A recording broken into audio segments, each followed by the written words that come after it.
2024 presidential election. Wow, what a headache it is watching all of it play out. There's literally a floating island of garbage in the middle of the ocean right now. Yeah, I think it's called Puerto Rico.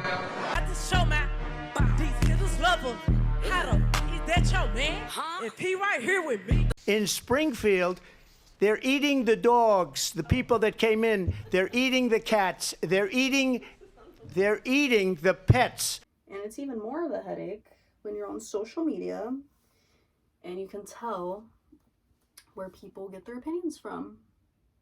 You know, you can tell people get their opinions online. If you can't tell, I'm not gonna say who I voted for or anything like that, but I will just tell you right now, I really don't like either of the candidates. The two main candidates that actually count. I just know RFK Jr. I don't know the other ones, to be completely honest with you. But yeah, Kamala Harris is no good. Donald Trump is no good. So where does that leave us? I don't know. And I guess I can get into why I don't really care for either one of them. First off, I used to lean very left.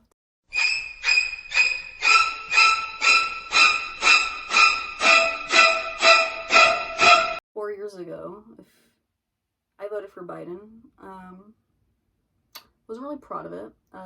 Definitely didn't want to vote for Trump at the time, right? Because I just went along with the rhetoric that anybody other than Trump was the best option. And I know now that that's just not, that is not the safe logic to go with. I was super anti-Trump, and yeah, I went along with that rhetoric, and I see people who were in my shoes 4 years ago going along with that rhetoric.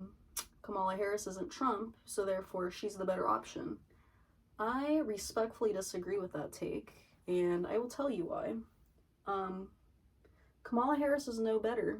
I mean, I don't watch a lot of political videos or interviews.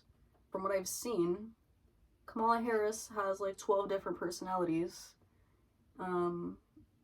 So which one are we going with, right? Yeah. I think last week I heard you say God's power works through us. Yes. What does your faith tell you about who God wants to win this election and lead our divided country? My faith and my belief in God tells me that we all must think about our lives through our ability to do good works. And my plan for my presidency is informed with that spirit and that approach. Oh, you guys are at the wrong rally. Well, I think you meant to go to the smaller one down the street. When I panned over to the crowd and to her speaking, and I caught something I wasn't expecting. Check it out. Not a lot of energy here, but everyone just cheered and screamed for killing babies. So that was disappointing. Anyway, here she is.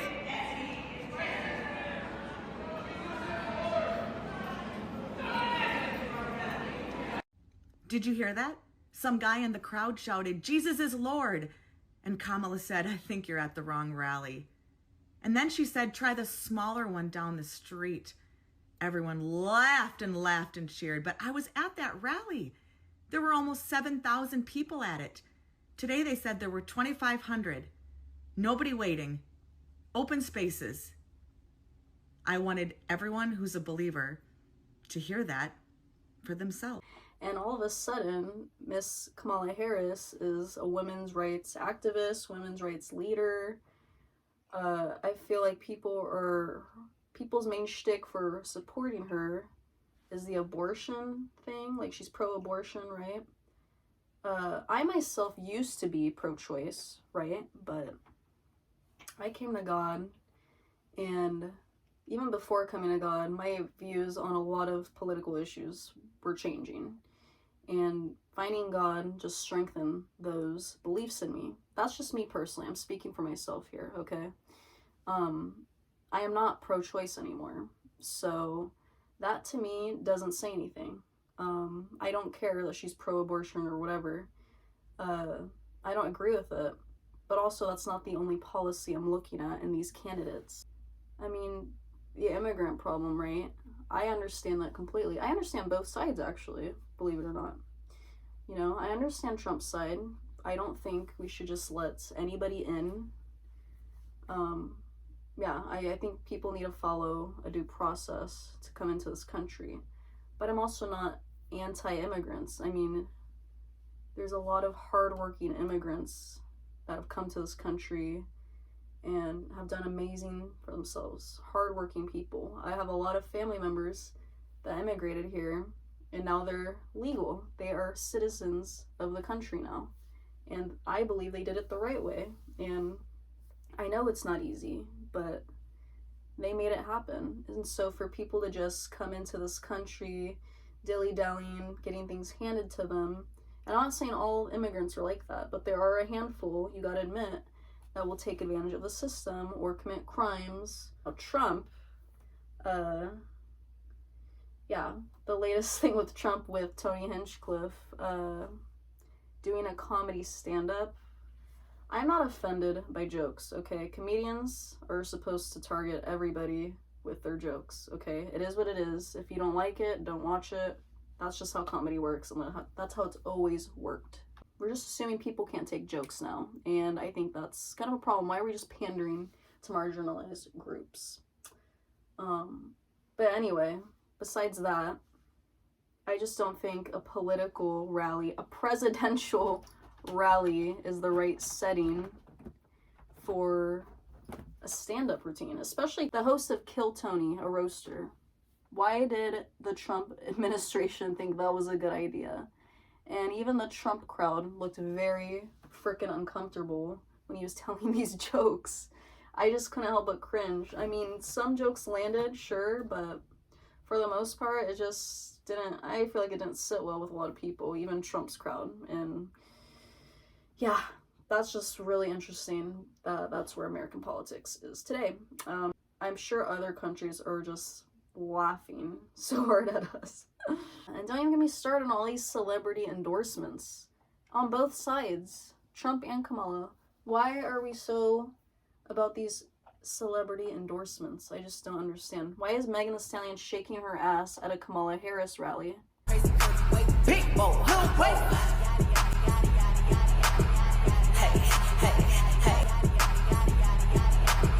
It's almost just as crazy as Tony Hinchcliffe's stand-up.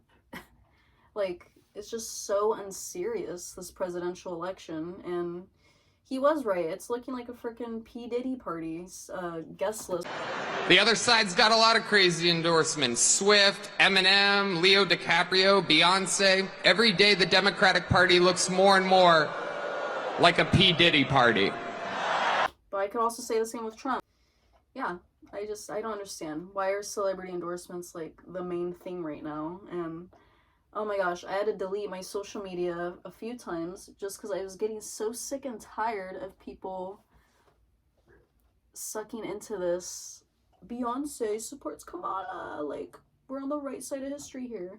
But it's like, are you so brain dead that, like, you're just gonna go with whatever your favorite celebrity says? It's just so stupid. You know, these people are in cahoots with each other, you know, and it's benefiting the presidential candidate for them to speak up. And then I'm sure these people are getting paid in some way, shape, or form, or they're just not getting canceled, and that's why they're doing it. Taylor Swift, for example, making a huge post about why she supports Kamala Harris, and Steph Curry saying he supports Kamala Harris because she's pro-abortion, even though he's a father and married. Like, forgive me, but I think it's kind of crazy that that's Kamala Harris's shtick, is being pro-abortion, whatever. And then also Tony Hinchcliffe is just not helping Trump's case. When people are calling Trump racist, yeah, he's not helping that case at all. He was making fun of Trump and his crowd more than Kamala Harris, which you would think as a roaster he'd be doing. I get it, you know. U.S. history, I'm a history enthusiast. I know women fought for the right to vote. I know marginalized groups fought for the right to vote. But this year, man, I'm just having a super tough time choosing between these people. And it sucks, especially like as a citizen of this country, that is our rights. I know. And I am all for people's individual beliefs and whatnot. But at the end of the day, I feel like we just gotta remember these people are serving themselves, okay? They're just, right now especially in this race, they're just trying to get votes. And they'll do that any way they can. So that's why Kamala Harris is pandering to these black voters, saying she's gonna get, oh my gosh, it's baffling. She's saying she's gonna get black men jobs in the marijuana industry. I don't know about you, but that is insane to me. That sounds like straight up a Chappelle or Boondocks skit. Hello, do black men just toke up? Is that just what they're known for? Is that their only, one of their main skills in our country? I'm just tired of Kamala Harris being the face of equality for women and people of color. I'm just not buying into it. I'm sorry, I'm not. This woman is just trying to pander to any crowd she can. Yeah, and she's done harmful things to people of color. And yeah, she's put people in jail. Just because she's a woman and happens to be of color does not mean she speaks for everyone else. When I was leaning left, I was told I get it because I'm mixed, I'm Mexican, I'm a woman. Or maybe that was what I was telling myself at the time. I used to lie to myself a lot when I leaned left, right? I mean, I used to say I was independent and in the middle. I still would say I'm independent and in the middle. I just lean, I just feel like I'm more in the middle, you know? But a few years ago, 4 years ago, when Biden became president, I was definitely leaning left. I had liberal views for the most part. People don't admit it, but it's most of the time a savior complex. People feel good about themselves for being against racism and sexism, etc., phobia, homophobia. That's great. That is a basic freaking human trait everyone should have, right? It should not be the core of you, if that makes sense. I am not just a woman. I am not just a mixed person of Hispanic descent. You know, I'm more than that, okay? I have my own little brain, and I have my own little thoughts. God bless me with common sense. You know, it was just the narrative. Like, if you're in a marginalized group, you just somehow just understand it more. If you do lean left. And if you leaned right, you were against your people. And, you know, I unfortunately just bought into that narrative, but it's just so wrong and so toxic. No matter what somebody believes, they are still going to be whatever it is they're born with, or whatever marginalized group they identify with. For example, say a gay conservative. Just because a gay person does not agree with your liberal views does not make them hate gay people. Just because a black person, Mexican person doesn't agree with your liberal views does not make them hate their race, okay? And I'm tired of seeing that narrative around, because people get accused of being racist for liking Trump or just being conservative in general, but they're still that person that you claim they hate so much. Do you see what I'm saying? That's not what it's always reduced down to. I just think that's so toxic, because what are you even promoting? You have to think a certain way just because you're this or that.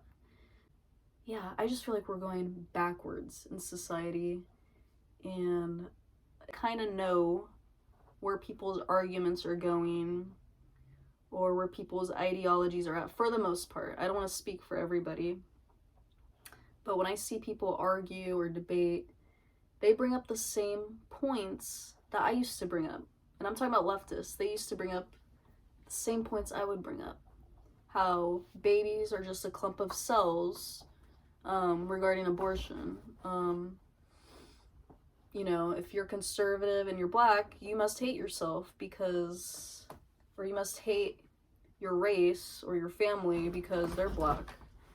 But it's like, no, these people are just thinking for themselves. Why do we have to, my dog is going crazy back here. Why do we have to group everyone together? Why do we have to lump everyone together? It just creates more separation when you try to do that. That is my food for thought. My name's Alyssa. Yeah, the 2024 presidential election has got me in a whirlwind right now. And it's coming up on, I believe, the 5th or 6th next week. And I just thought I had to make a video about this because it's been eating at me, and I've been talking to people, and my family's been encouraging me to vote, but man, I don't know who to vote for. I don't support Kamala, I don't support Trump. So take that with what you will. The only person I have faith in is Jesus. I don't have faith in any politician because at the end of the day, they're looking out for themselves, to be completely honest with you. They're just pandering. Both of them, they pander to whoever they got to. And my opinion, Kamala's a little bit worse when it comes to the pandering. And I also feel like people are just buying into that more and more, you know? That's just my food for thought. Take that with what you will. Yeah, I will see you guys later. Okay. You mentioned the Bible. You've been talking about how it's your favorite book. I'm wondering what one or two of your most favorite Bible verses are, and why. I wouldn't want to get into it because to me that's very personal. You know, when I talk about the Bible, it's very personal, so I don't want to get into verses. I don't want to get into... There's no verse that means a lot to you that you think about or cite? The Bible means a lot to me, but I don't want to get into specifics. You're an Old Testament guy or a New Testament guy? Probably equal. I think it's just an incredible... The whole Bible is an incredible... But I just think the Bible is just something very special.